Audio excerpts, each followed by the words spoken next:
첫 시간 토크로 이성희 변호사님을 잠깐 모시겠습니다. 박수로 모시겠습니다.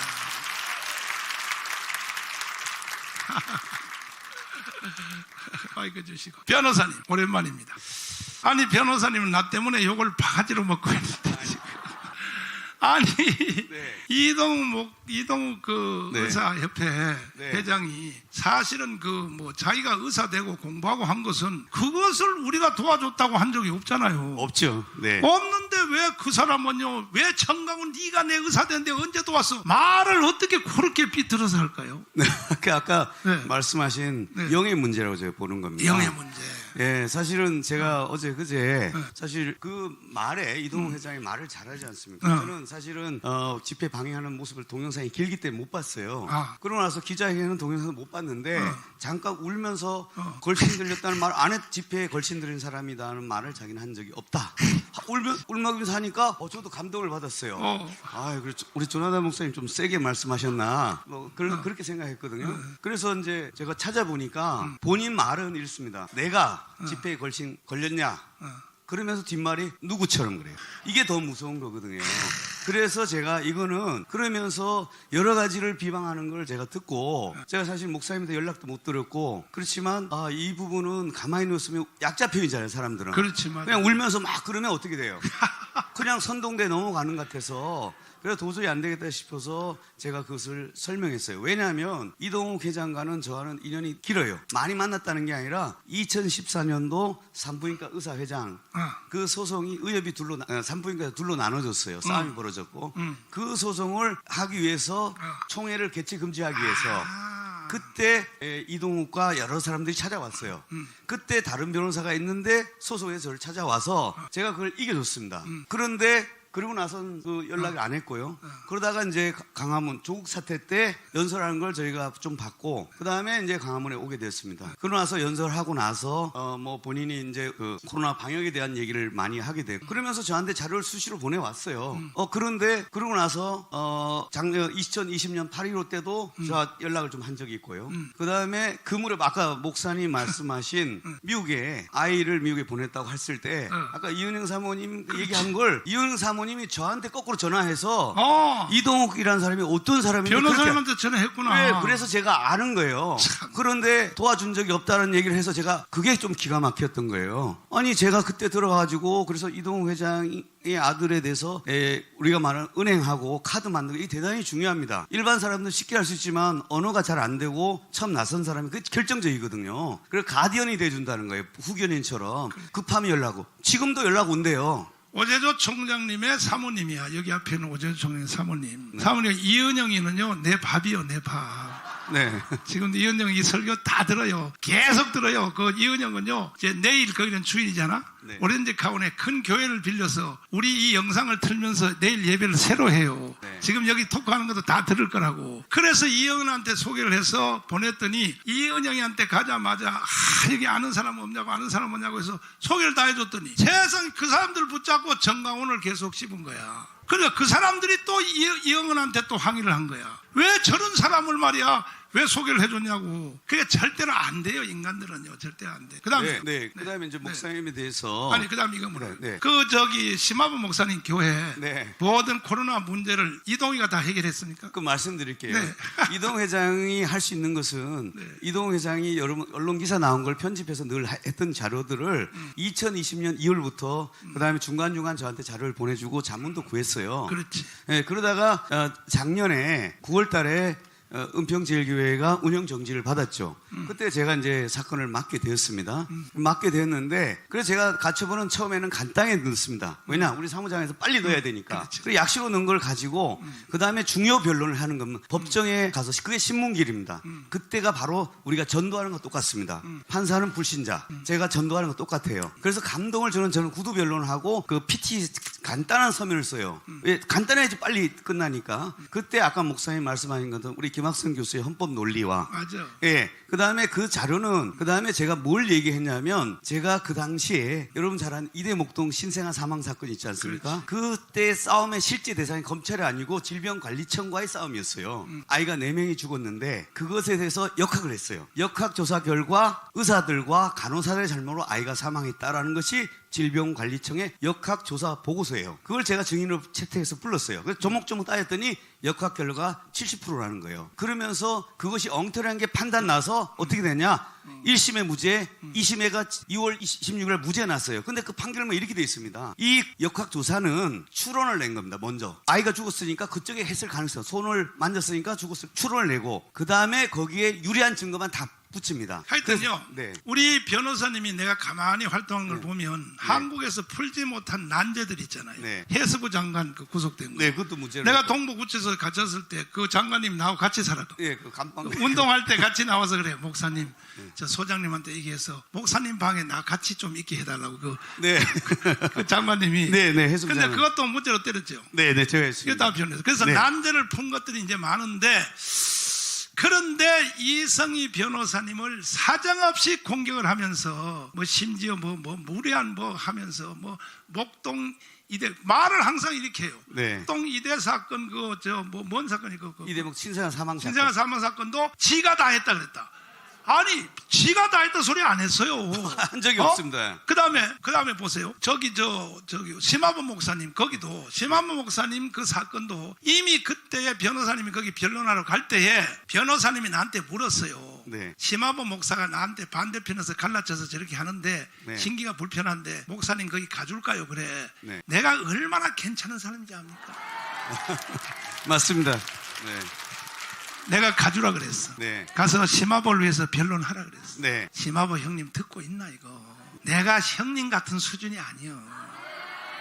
그래서 가신 거야 거기에. 네. 가서 거기서 첫날 운동하고 뭐 해봤자 결국은 법적인 것으로 끝나요. 그분은 변호사가 아니니까 이동우 회장은 모든 법적인 것은 변호사님이 끝장낸 거야 다. 네. 거기 다 무혐의 다 만든 거야. 네. 근데 이걸 가지고 뭐라 그러냐면 이성희가 지가 다 해결했다고. 언제 지가 다 해결했다 그랬어? 법적인 것만 해결했다 그랬지. 네. 말을 이렇게 꼬여서 비틀어서 한단 말이야. 비틀어서. 네. 이동욱 선생님 그렇게 교활하게 국민들을 선동해서 눈물 찔찔 흘리면서 가문의 운동에 왜 고물 좀 주워가려고 철없는 또 여자들 말이야 마음을 움직여가지고 말이야 제발 그런 교활하게 하지 마. 말을 그렇게 하지 마라. 정확하게 해야지. 내가 언제 미국에 아들 간 걸 내가 다 도와줬다 그랬어. 언제 내가 다 도와줬다 그랬어? 처음 갔을 때 이은영 통해서 내가 도와줬다 그랬지. 네. 네.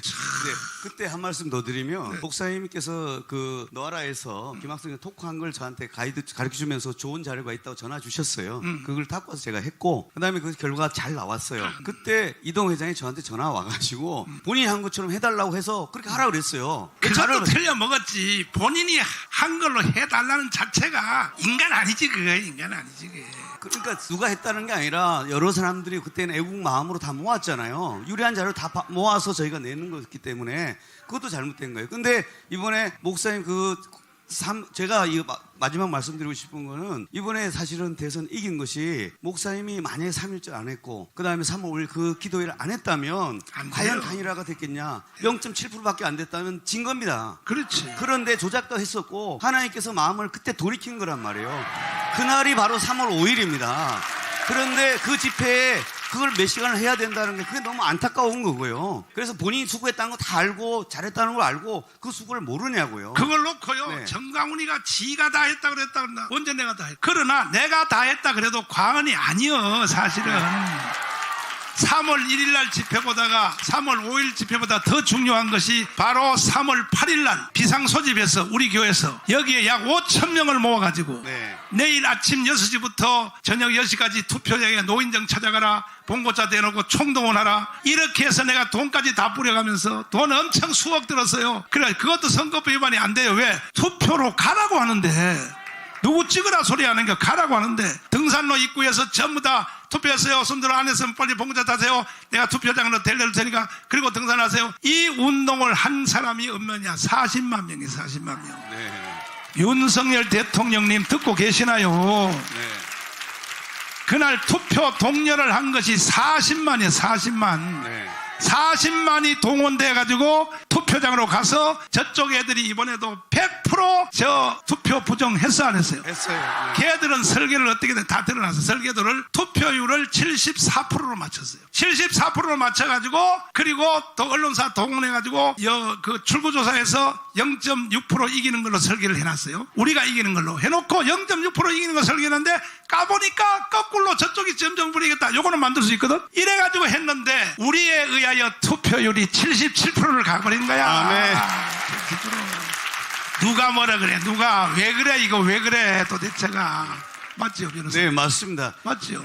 마치 우리 6.25 때, 1.45 때 부산에서 많은 사람이 기도했잖아요. 근데 하나님 움직여서 우리가 막 안보리, 우스쿠란 사태 봤지만 그때 소련이 대사가 참전 못해서 네 표가 돼가지고 유엔 참전하듯이 맞아요. 바로 그날에 사실은 안철수 후보가 사태가 그 전날에 됐잖아요. 그렇지. 제가 사전 투표해 보니까 프린트에 안철수 사태가 찍혀요. 그런데 어떤 게 발견됐어요? 안철수 사태 안 한 투표지가 다량으로 발견됐잖아요. 이걸 했다가 목사님 기도하고 여러분이 기도했기 때문에 전격 사태가 된 거죠.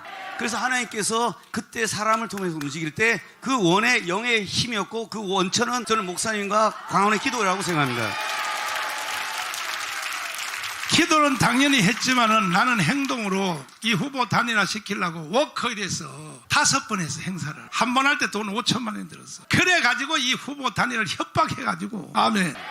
심지어 임명진 목사님이 안철수 쪽에 갔잖아요. 그것도 전부 다 우리가 작전부에서 간. 뒤에 그 모든 활동비도 내가 다 됐어요. 이래 가지고 만들어낸 거야. 이래 가지고 네. 정말 뭘 정신 나가지고.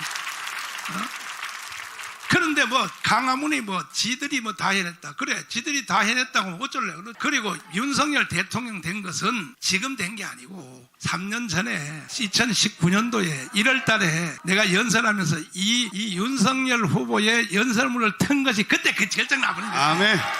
그걸로 대통령 결정된 거예요, 그걸로. 네. 왜 떠들어. 아무도 모르고 있을 때, 국민들도 모르고, 누가 윤석열 대통령이라고 해서 누가 했어? 내가 최초로 딱 뽑아 올린 거예요. 맞죠? 네. 다시 한번 들어볼래요? 신난다. 한번 들어봐요. 주무시지 아니하시고 이 자리에 와 계시는 해외 동포 여러분, 우리 대한민국은 이승만 대통령의 설계도를 잘 그렸기 때문에 그 설계도로 박정희 대통령이 시공을 잘해서 세워진 나라입니다. 건국 후 70... 네. 내가 이 영상을 틀고 난 뒤에 얼마나 고난을 당했는지 모릅니다. 사실은 누구한테? 저 서울역 조원진 이쪽한테. 왜? 아니 정강 목사는 박근혜 좋아한다면서 왜 저 윤석열 철천지 원수 윤석열을 띄우냐고. 이걸 나는 그때 왜 띄웠냐. 보세요. 박근혜 문제를 해결할 사람은 윤석열밖에 없다는 걸 난 그때 알은 거야. 아멘. 절대로 다른 사람은 해결 못해. 자기가 사건을 저지른 사람만이 해낼 수 있어요. 이해가 됐죠? 아멘. 그리고 이미 윤석열의 연설을 내가 검토해보니까 이미 벌써 윤석열 속에는 뉘우치고 있었어. 내가 문재인한테 속아서 박근혜를 잡아넣었다는 것을 이미 벌써 알고 있었어요. 내가 누굽니까? 영적 감각이 난 뛰어난 사람이에요. 윤석열 속에는 뉘우치고 있었어. 내가 문재인한테 속아서 박근혜를 잡아넣었다는 것을 이미 벌써 알고 있었어요. 내가 누굽니까? 영적 감각이 난 뛰어난 사람이에요. 그래서 내 윤석열을 선언했는데 이 선언은 성경으로 보면 사무엘이 다윗한테 기름 부음을 받은 사건과 동일한 사건. 아멘.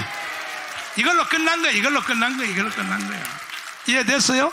아멘. 그럼 만약 이걸 바꿔 생각해봐요. 그날 내가 이 행사를 안 했으면, 윤석열 연설을 들고 우리 윤석열로 가자, 윤석열 지켜내자, 이게 안 했으면, 자 보세요. 이번 선거에서 최소한 누구냐? 서울역에 있는 조원진 있죠. 여기 있는 사람들이요, 조원진을 찍을 사람들이요 30만 표 이상 찍는다. 내가 가만 안 뒀었으면. 왜? 이 사람들이 전부 다 박근혜 팬이니까. 그런데 조원진 이번에 표 몇 표 나왔어요? 2만 표. 이것을 만든 것이 정강훈 목사가 만든 거예요. 이것을. 정신 차려야 돼.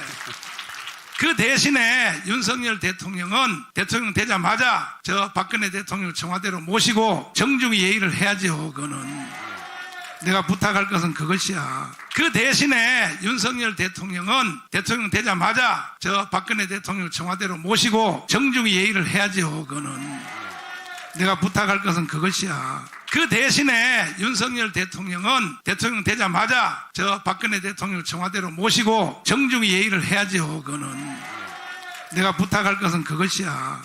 맞죠? 아멘.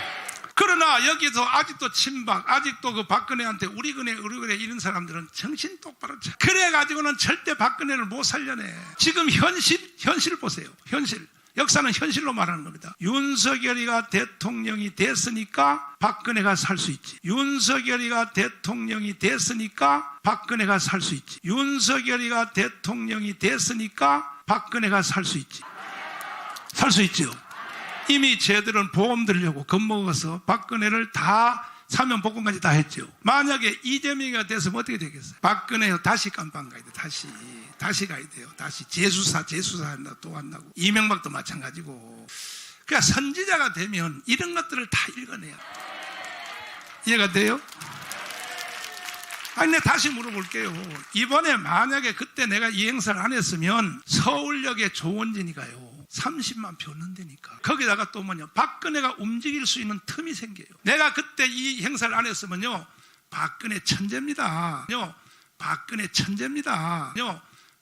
천재입니다. 박근혜 지금 병원에서 사무 먹고 나와서 바로 조원진한테나 아니면 신당을 만들어버립니다. 신당 만들어서 움직여버리면 최소한 박근혜가 신당 만들어버리면 300만 표 이상 가져가 버립니다. 그래서 자기 자존심과 당선 안 돼도 괜찮아. 박근혜가 다시 신당을 만들어 움직여버리면 왜? 다른 사람을 대통령 후보로 세워놓고 조원진 세워놓고 아니면 뭐 김경재를 꽂아서 세우든지 해놓으면은 박근혜도 인간인지라 자기 자존심은 살잖아요. 봐라, 나를 지지하는 국민들이 300만이 생겼어. 이걸 인간인지라 하고 싶은 충동이 나는 박근혜 속에 들어가서 목욕까지 하고 나온 사람.